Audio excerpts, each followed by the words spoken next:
علاقائی بلیٹن کا باقاعدہ آغاز کریں۔ آپ کو بتائیں کہ سویڈن میں قرآن مجید کی بے حرمتی کرنے پر حبیب آباد کے شہری سراپا احتجاج ہو گئے۔ سوڈان میں قرآن مجید جلانے پر ایک بہت بڑی احتجاجی ریلی نکالی گئی جس میں شہریوں کی بڑی تعداد نے شرکت کی۔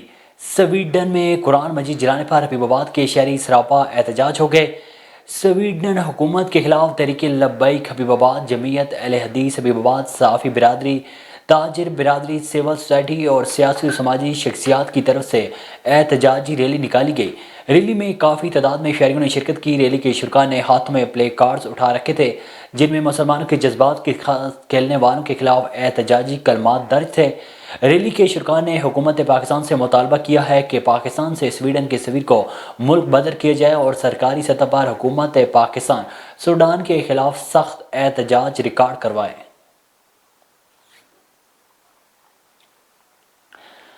ملک بھر کی طرح بکھر دریا خان میں بھی سویڈن میں قرآن پاک کی بے حرمتی کے خلاف احتجاج کیا گیا۔ دریا خان سویڈن میں قرآن مجید کے بے حرمتی کے خلاف احتجاجی ریلی نکالی گئی۔ بیت المکرم مسجد سے نکالی گئی ریلی فوارہ چوک پر اختتام پذیر ہوئی۔ فوارہ پر ریلی کے شرکاء سے جماعت ضلع بکھر کے سیکرٹری جنرل نوید احسن نیاز اور پریس کلب دریا خان کے نائب صدر سلیم امان نے خطاب کیا۔ مقررین نے کہا ہے کہ قرآن پاک کی کتاب ہدایت ہے، امن اور صلح جوئی کا پیغام ہے۔ دنیا کے لیے کتاب ہدایت قرآن کریم کے بے حرمتی کر کے امت مسلمہ کے جذبات سے کھیلا جا رہا ہے اور دنیا دیکھ رہی ہے۔ مقررین نے کہا ہے کہ امت مسلمہ کے حکمران اپنے فرائض کو سمجھیں اور جرأت کا مظاہرہ کریں، دنیا کو بتا دیں کہ اب ہم صبر نہیں کر سکتے۔ عالمی برادری مسلمانوں کے عقائد پر حملہ کرنے والوں کو لگام دے۔